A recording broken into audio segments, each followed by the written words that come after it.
Alhamdulillah kita semakin mendalami bulan Ramadan Ustaz. Barakallahu Dengan fikum. kisah-kisah yang Masya Allah makin hari itu makin semangat gitu tak Ya, dengerinnya, dan ternyata wah banyak banget pelajaran yang bisa kita ambil dari keteladanan para orang-orang soleh. betul. Dan kemarin-kemarin kalau kita dengar itu kisahnya orang-orang yang mungkin sudah masyhur Tat. Sangat Yang udah terkemuka, terkenal, yang terkenal. memang tampil ekstrovert gitu Iya, Tat. betul. Nah, kita pengen denger nih, Sat. Si anak introvert ini ada nggak sih, Tat, di antara Ada. para sahabat? Kan selama ini kita dengernya kisah-kisahnya orang yang populer, yang Ya, berada di sangat... garis depan, Betul, selalu tampil, terlihat, tampak, benar. Ada menonjol. nggak sih orang yang di balik layar yang Ya, introvert dan itu menjadi ternyata kisahnya juga dahsyat, Tat? dan dia orang yang utama di sisi Allah. Siapa dia, Jadi Tat? di antara 10 sahabat yang dijamin ke surga, itu ada satu sosok yang kalau kita buka-buka buku Kitab sirah. sirah, buka-buka berbagai riwayat, itu ceritanya dikit sekali. Mungkin karena sulit keluar ya tadi orangnya. Nah, namanya Sa'id bin Zaid. Adanya beliau ini menjadi pelajaran penting bagi kita bahwa untuk menjadi utama di sisi Allah tidak harus tampil menonjol, tidak harus yang paling terkemuka, tidak harus yang menjadi pemimpin, tidak harus yang terdepan, tidak harus yang mungkin paling kaya atau paling banyak sedekahnya, tidak harus yang panglima perang yang gagah berani, tidak harus yang mungkin seorang yang sangat cerdas, ya berilmu, Yang banyak speak yang up gitu tuh ya. faqih, Iya. alim, menjadi guru banyak orang saya itu ternyata enggak. Berita gembira buat Berita yang si gembira paling introvert buat nih. si paling introvert, berita gembira untuk yang kemudian low profile, tidak menonjol, yang kemudian mungkin dia dalam berbagai cerita hanya figuran. Dalam berbagai cerita hanya orang pinggiran dalam tanda kutip, tetapi ternyata dia memiliki keutamaan di sisi Allah Subhanahu wa taala. Boleh diceritakan, Ustaz? Dan Rasulullah SAW memasukkannya ke dalam 10 sahabat yang dijamin ke surga sejak masih hidup dan diberi kabar gembira langsung oleh Rasulullah SAW. Jadi menjalani hidup itu sudah dijamin ya Kamu tadi. tuh nanti di surga. Jadi kalau kamu di dunia itu enjoy aja. Gitu ya. Pasti karena kamu pasti akan masuk surga. Tapi kan orang lain menyikapi itu dengan ya menjadi orang yang begitu hebat dalam berbagai ladang amalnya. Betul. Abu Bakar As-Siddiq, Umar bin Khattab, Utsman bin Affan, Ali bin Abi Thalib, Zubair, Talhah, Abdurrahman bin Auf, Abu Ubaidah bin Al-Jarrah, Sa'ad bin Abi Waqqas. Ini kan semuanya orang-orang yang terkemuka. Betul. Ada yang jadi khalifah, ada yang jadi panglima perang, ada orang paling dermawan, ada orang yang kemudian sangat terpercaya, amanah, mimpin pasukan, mimpin jihad kemana-mana. Prestasinya tinggi tadi. Prestasinya itu semua orang mencatat Mentereng, gitu, ya. mentereng. Nah, Sa'id bin Zaid ini, cerita beliau itu yang sahih, yang sampai kepada kita di dalam membersamai Rasulullah SAW dan para sahabat, itu satu. Cerita jadi figuran di masuk Islamnya Sayyidina Umar. Jadi orang yang ditonjok Dipukul. sampai terkapar sampai pingsan. Tuh, satu. Masya Allah. Dua, di perang Badar itu dia nggak ikut karena dia sedang diutus jadi mata-mata ke negeri Syam, Oke. mengamati perbatasan tempat nanti kafilah Abu Sufyan akan lewat. Ternyata kafilah Abu Sufyan lewat, dia nggak tahu. Rasulullah kemudian harus lewat jalan menghadapi, lain. ya karena Abu Sufyan lewat jalan lain. Ya Allah. Kecelek, Tat. Itu kan figuran yang kok Yang belum jadi tampil tadi. nggak jadi tampil. Nggak jadi tampil. Jadi perang Badar, terus dia mau nyusul Rasulullah ke perang Badar, perang Udah Badar telat. sudah rampung, Ya sudah Allah, selesai. ya Rabbi. Terus nanti cerita yang berikutnya adalah ketika dia di zaman Sayyidina Umar jadi gubernur. Sampai 3 tahun ditugaskan, nggak pernah laporan, nggak pernah ngirim zakat. Ketika kemudian dicek, ternyata memang penduduk situ yang dipimpin itu wilayah miskin semua. Ya Allah. Sehingga zakat dari situ ya habis ke situ, nggak pernah dikirim ke Madinah. Dikembalikan ya ke Pustaik ya. Terus ketika dia dicurigai jangan-jangan zakatnya dikorupsi, dia pulang ke Madinah itu dari tempat penugasan itu ketika selesai tugas cuma bawa pakaian yang nempel di tubuh, satu tas isinya itu wadah air dan kemudian roti beberapa lembar sebagai bekal. Allahu Lah Akbar. gimana gubernur pulang tugas kayak gitu. Tobat. Yang keempat, cerita tentang beliau yang sampai kepada kita itu adalah cerita dia sengketa tanah dengan seorang perempuan namanya Urwa binti Uwais, yang kemudian dia itu dikasuskan berulang kali di hadapan pengadilan, diem terus sampai kemudian fitnah itu kemana-mana, sampai kemudian dipanggil oleh gubernurnya waktu itu Marwan bin Hakam, itu ya, kakeknya Umar bin Abdul Aziz. Kemudian dia diadili, barulah di pengadilan itu karena dia disudutkan, ternyata orang yang mengkasuskan dia itu sudah menyuap orang untuk bersaksi melawan dia, lalu dia berdoa. Nah, doanya dikabulkan Gusti Allah. Udah, ceritanya itu. Terus Pusing juga. cerita terakhir adalah ketika dia ditanya tentang sahabat-sahabat yang dijamin ke surga. Maka dia menyebutkan, aku tahu 10 orang yang dijamin ke surga oleh Nabi SAW. Abu Bakar di surga, Umar di surga, Utsman di surga, Ali di surga, Abdurrahman bin Auf di surga, Abu Ubaidah bin Jarrah di surga, Sa'ad bin Abi Waqqas di surga, Abu Ubaidah bin Al-Jarrah di surga, Talha bin Ubaidillah di surga, Zubair bin Awam di surga. Terus orang-orang kan Ya, baru 9. siapa? Itu baru 9. Yang ke-10 siapa? Yang ke-10 aku beritahukan hanya jika kalian mau. Kami mau. Said bin Zaid. Udah gitu terus lu mau. Dan beliau tuh nggak bilangnya aku ya. Oh enggak, itu Said bin Zaid. Dia Udah gitu nyebut aja. nama. Gitu. Jadi ini memang Masya Masya Allah. Allah. Ketika sahabat-sahabat lain terkenal kepahlawannya dalam perang Uhud seperti apa, kepahlawannya dalam perang Khaybar, dalam perang Khandaq, perang Ahzab, dalam Fathu Makkah, ya, dalam berbagai pertempuran seperti apa. Ketika sahabat-sahabat lain terkenal dengan sodakohnya seperti apa, sahabat-sahabat lain terkenal dengan kepahlawanannya, pengorbanannya, ya, semua seperti apa. Kisahnya Said bin Zaid cuma itu. Kalau yang ditonjok tadi detailnya gimana, Ustaz? Jadi pertama, kita harus tahu Said bin Zaid ini memiliki keutamaan yang sebenarnya tidak banyak dimiliki oleh sahabat lain. Seumur hidupnya dia tidak pernah menyembah berhala, tidak pernah makan makanan yang dipersembahkan untuk berhala, sajen-sajen, ya.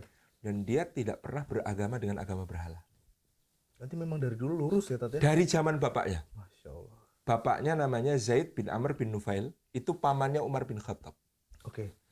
Zaid bin Amr bin Nufail ini bersama Waraqah bin Naufal, Ubaidullah bin Jahaz, kemudian juga ada beberapa tokoh lain, itu orang-orang yang demi mencari kebenaran.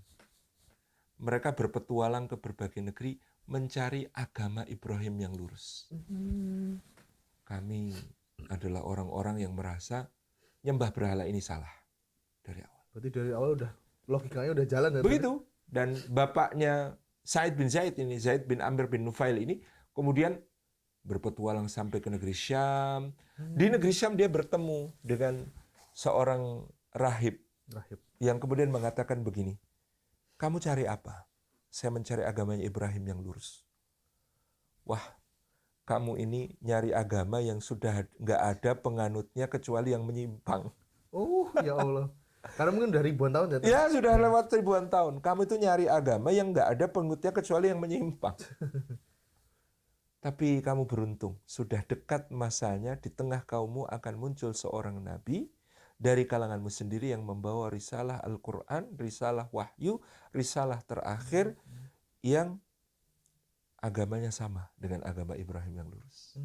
Dan rahib ini juga nggak mengklaim bahwa dia menganut agama Ibrahim yang lurus juga ya, Tat ya? Enggak, dia agama Nasrani, dia pengikut Isa. Oh, pengikut Isa. Alaihissalam. Dan terus kemudian dia mengatakan, pulanglah ke negerimu, tunggulah kedatangan Nabi itu. Maka Zaid bin Amr bin Nufail kemudian pulang ke Mekah. Qadarallah wa syafa'al. Di perkampungan suku Laham, dia dituduh sebagai orang yang jahat. Kemudian dianiaya sampai terbunuh.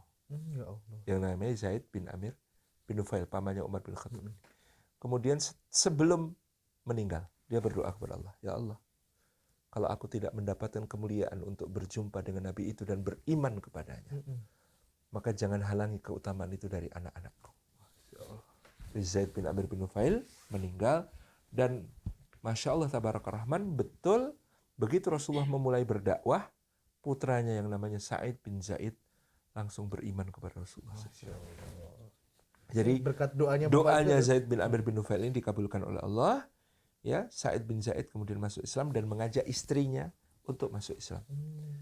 Istrinya Sa'id bin Zaid adalah Fatimah binti Al-Khattab, adik Umar bin Khattab. Adik Umar bin Khattab, ya. Nah, dari situlah rumah tangga mereka bersama-sama berislam, bersyahadat kepada Allah, dan menjadi muslim-muslimah yang baik. Ceritanya begini, pada saat itu Umar bin Khattab sudah sampai pada kesimpulan penyebab keonaran di seluruh penjuru kota Mekah adalah Muhammad sallallahu alaihi wasallam. Termasuk yang mengenai Di keluarga juga. tahun ke-6. Dia belum tahu bahkan. Oh, belum tahu. Dia belum tahu bahwa Sa'id dan Fatimah masuk Islam. Di tahun ke-6 itu dia melihat kota Makkah kacau balau. Di tahun ke-6 kenabian. Kenapa? Banyak suami dan istri bercerai. Gara-gara yang satu masuk Islam, yang satu tidak mau. Betul. Banyak antara anak dengan bapaknya berkelahi, putus hubungan. Gara-gara yang satu masuk Islam, yang satu enggak. Banyak saudara satu dengan saudara lain bermusuhan. Karena yang satu masuk Islam, yang satu tidak. Dalam pandangan Umar bin Khattab yang sederhana, yang lugu, yang lugas, gara-gara Muhammad. Mengganggu stabilitas kota Mekah. Jadi ini perbedaan antara Umar bin Khattab dengan Abu Jahal ketika memusuhi Rasulullah SAW.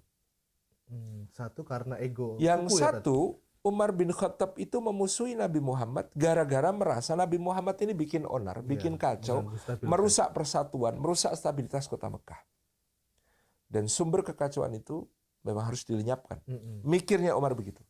Sementara Abu Jahal seperti yang ditanyakan oleh Abu Sufyan dan Al-Ahnas bin Syariq, itu kenapa memusuhi Muhammad? Kan kita sudah dengar 3 malam berturut-turut. Apa yang dia omongin, dia baca dalam salat itu nggak ada yang salah. Perbuatannya nggak ada yang jelek. Dia selalu menyambung kerabat, bantu anak yatim, fakir miskin. Kenapa kita memusuhi Muhammad? Gitu. Abu Jahal jawabnya, ego persukuan itu. Ya, dia mengatakan dulu Bani Hashim memberi minum orang dan menjamu makan orang-orang yang datang berhaji atau berumroh ke Mekah. Kita bisa menyelenggarakan jamuan lebih besar dan berbagai hal yang lebih banyak dari mereka sehingga kita bisa mengalahkan mereka. Dulu Bani Hashim itu ketika orang-orang pulang dari haji ngasih mereka bekal perjalanan, dikasih itu. Dan kita bisa ngasih bekal yang lebih banyak. Dan kita lebih utama dari mereka. Betul. Lalu sekarang dari Bani Hashim itu, dari Bani Abdi Manaf dia menyebutnya. Ada orang ngaku nabi. Tempatnya dia nggak ada. Kalau seperti ini, gimana kita bisa mengalahkan mereka? Kalau kita akui dia sebagai nabi, gimana kita bisa mengalahkan mereka? Oh, gitu. Ya Allah. Itu yang dikatakan oleh Abu Jahal. Abu Jahal sendiri Bani apa tuh? Bani Makhzum. Bani Makhzum itu cabang klan dari Bani Abduddar. Jadi dulu ada bersaudara Abduddar dan Abdul Manaf. Abdul Manaf ini di antara cabang klannya ada Bani Hashim, Abduddar di antara cabang klannya ada Bani Makhzum dan Bani Umayyah. Nah, karena kemudian mereka beda klan ini, klan ini dianggap bersaing. Pokoknya sana bikin apa kita bikin lebih besar. Pokoknya sana bikin apa kita lebih besar. Lah kalau sana nabi, ngaku nabi, kok kita ngakui? Kok nggak ada juga? Ya, kita gimana ngalahinnya? Ya Allah. Dan itu bedanya Umar dengan Abu Jahal ketika memusuhi Nabi. Alasan Umar itu lugu. Alasan Umar itu sekedar, ini orang kok bikin onar sih? Gara-gara dia banyak keluarga tercerai-berai, gara-gara dia banyak kemudian suami dan istri pisah, anak dengan bapaknya pisah, saudara dengan saudara pisah. Nah, di tahun ke-6 kenabian itu, Umar bin Khattab berkesimpulan, kalau Muhammad mati, Mekah akan kembali damai. Sesimpel itu ya tadi? Sesimpel itu. Okay. Kalau Muhammad selesai, maka akan kembali damai. Dia tidak takut disalahkan atas kematian Muhammad, maka suatu hari dia asah pedangnya, dia berangkat dengan satu tujuan, aku mau bunuh Muhammad. Di mana dia? Demi stabilitas. Demi stabilitas. Dia tahu Muhammad ada di rumahnya Al-Arqam bin Al-Bir Arqam. Aku akan ke sana. Tak tantang duel. Niatnya Umar begitu. Ketika di perjalanan ada seorang yang menyembunyikan keislamannya ketemu Umar. Dia tanya, Umar mau kemana? Bunuh Muhammad. Yakin? Iya. Sumber kekacauan, keonaran itu hanya Muhammad. Kalau aku berhasil bunuh Muhammad sekarang, selesai masalah. Nah, orang ini kan niatnya melindungi Rasulullah. Dialihkan. Caranya gimana ya? Coba melindungi Rasulullah itu alihkan Umar. Nah, maka dia langsung kepikir. Ini kan melindungi pemimpin kita, melindungi Rasulullah. Dan sebenarnya, kamu nggak malu Umar? Malu gimana? Kalau nanti orang ngomong tentang kamu, kamu membunuh Muhammad, tapi ternyata keluargamu pengikut Muhammad. Masa orang yang nggak bisa jagain keluarganya dari ikut Muhammad, kok bunuh Muhammad? Aneh nggak itu? Pintar juga ya Tante. Iya. Strategi. Apa maksudmu, ya Umar? Kamu belum tahu kalau adikmu sendiri Fatimah binti Khattab dan suaminya Sa'id bin Zaid itu pengikutnya Muhammad. Kata Umar, jangan bercanda kamu. Benar demi Allah. Maka apa kata orang nanti kalau kamu bunuh Muhammad sementara adikmu, iparmu, semuanya pengikut Muhammad? Belok langsung Umar. Tertrigger. Ketrigger. Ini urusan rumah harus beres dulu sebelum menantang duel Muhammad. Gitu. Akhirnya dia mendatangi rumahnya Sa'id bin Zaid dan Fatimah binti Khattab. Di rumah itu, waktu itu, lagi ada murabinya mereka. Namanya Khabbab ibnul Arad. Khabbab ibnul Arad ini pandai besi. Dia masuk Islam. Ketika dia masuk Islam sama Abu Jahal itu disiksa di atas selongsong besi begitu. Sampai di bawahnya itu dinyalakan api yang biasa digunakan untuk melelehkan besi. Sampai punggungnya melepuh-lepuh. Dan kemudian pecah, netes-netes untuk mematikan apinya. Tapi dia tetap teguh dalam Islam.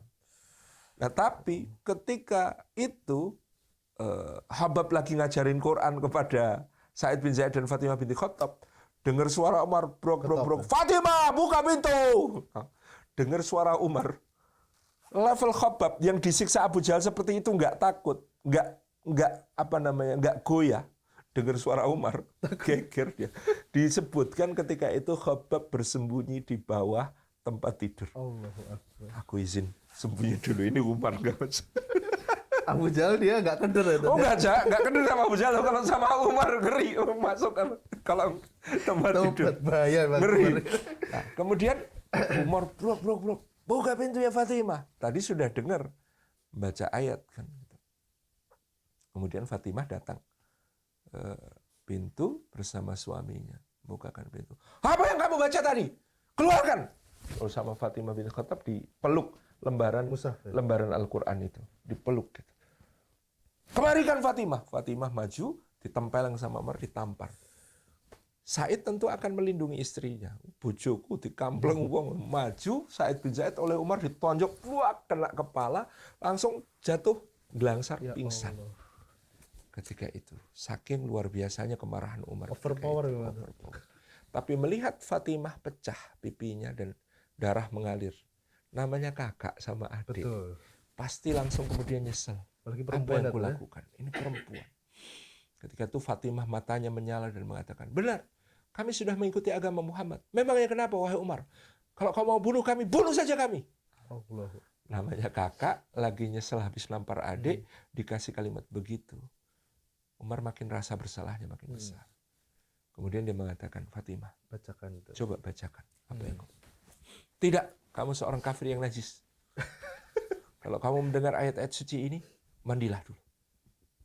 Nah, hari itu, singkat cerita ya, itu Umar masuk Islam dengan figuran kisah Sa'id bin Zaid yang gelangsar kena tempeleng tadi. Allahu Akbar. Nah, itu cerita Sa'id bin Zaid. Cerita kedua tadi apa yang saya sebutkan? Yang dia perang Badar jadi mata-mata. Nyari nggak jadi main. Nyari kafilah dagang Abu Sufyan nggak ketemu, kafilah dagang Abu Sufyan lewat jalan lain. Dan kemudian Rasulullah harus berperang menghadapi Abu Jahal. Ketika dia balik ya mencari Rasulullah di perang Badar sudah rampung perangnya. Gimana nggak nyesel gitu. Dan waktu itu bersama Talha bin Ubaidillah. Maka kita bisa paham kenapa Talha bin Ubaidillah di perang Uhud sangat luar biasa dalam membela Rasulullah. Betul. Karena dia merasa kok perang Badar saya nggak ikut, dia nyesel lah gitu ya, getun, bahasa Jawa itu getun. Aku perang Badar nggak ikut, ini perang Uhud harus habis-habisan gitu. Itu Talha. Nah kalau Sa'id bin Zaid nggak ada cerita habis itu. Ya sebuah misi yang dalam tanda kutip nggak berhasil gitu, dan itu lagi-lagi kisah figuran di perang Badar nggak ikut. Tapi Sa'id bin Zaid itu termasuk Ahlul Badar nggak? Tetap nggak dimasukkan. Nggak dimasukkan. Ya Allah. Satu-satunya orang yang nggak ikut perang Badar tetapi dimasukkan sebagai ahli Badar itu Utsman bin Affan. Ya. Karena dia disuruh nungguin istrinya oleh Rasulullah SAW. Kalau Tolhah, kalau siapa? Said. Said bin Zaid nggak masuk. Nggak masuk ahli Oh. Badar. Itu ya. Itu kisah figura yang ketiga. Yang ketiga tadi, kisah di masa Sayyidina Umar bin Khattab. Jadi, padahal Tolhah itu nggak pernah absen di semua peperangan. Tapi nggak ada ceritanya. Nggak ada yang merhatiin dia. Nggak ada yang nyeritain dia. Kan dia nggak mungkin nyeritain tentang dirinya sendiri. Iya juga ya tadi. Karena dia nggak ada yang merhatiin dia, nggak ada yang cerita tentang dia perannya di dalam perang Uhud ngapain, di dalam perang Khandaq ngapain, di perang Said ini umurnya panjang tuh. panjang banget. Berarti kan harusnya dia ikut semua perang ya tadi. Ikut, memang ikut, Tapi cuma nggak ada yang ceritain, nggak ada yang ngisain karena saking Ya Allah. saking low Rabbi. profile-nya, Iya. gitu Rendah ya. hati banget tuh. Low profile-nya, nggak ada yang cerita. Nah, cerita berikutnya tadi zaman Umar. Jadi gubernur itu. Kan Umar nyari, ini ada daerah ini perlu gubernur, siapa? Sahabat senior semuanya sudah punya jabatan. Kok nggak ada ya? Baru kepikir aku punya ipar. Iparnya sendiri padahal. Dan Umar kan sebenarnya paling anti ngangkat pejabat dari keluarga, itu paling Anti anti. nepotisme tuh. Tetapi semua orang akhirnya kemudian mengatakan, mosok Said bin Zaid nggak masuk, yuk, angkatlah jadi pejabat. Nah, diangkatlah Said bin Zaid menjadi pejabat itu, dikirim itu di daerah bekas Persia ya, jauh. Kemudian dia bertugas di sana. Ketika bertugas di sana yaitu 3 tahun bertugas nggak ada laporan, zakat nggak masuk, apa pendapatan negara nggak masuk, ini ono opo neng kono ora lapor. Mungkin nggak lapor tuh juga karena kekurangan SDM dan SDM. Betul, Mungkin nggak ada yang bantuin. Mungkin di sana jadi pejabat juga disepelekan sama rakyatnya kok gitu kan. Aduh. Saking low profile. Terus saking low profile-nya itu. Terus Umar, ya wes kita prasangka baik dulu lah sama dia. Mudah-mudahan nanti dia segera datang lapor. Akhirnya di tahun ketiga itu Umar ngirim surat. Kamu segera pulang lapor, menghadap. Ya pulang betul, nggak bawa apa-apa. Zakat? Gimana zakat mau saya bawa? Orang di sana itu miskin semua. Mustahiknya jauh lebih banyak daripada muzakinya. Habis zakat di sana bahkan kurang. Ya Allah. Ya, terus cerita lagi, apa lagi. Dah, ya wes. Lempeng gitu. Terus Umar tanya, masih mau jadi pejabat lagi nggak? Enggak sama sekali, wah susah.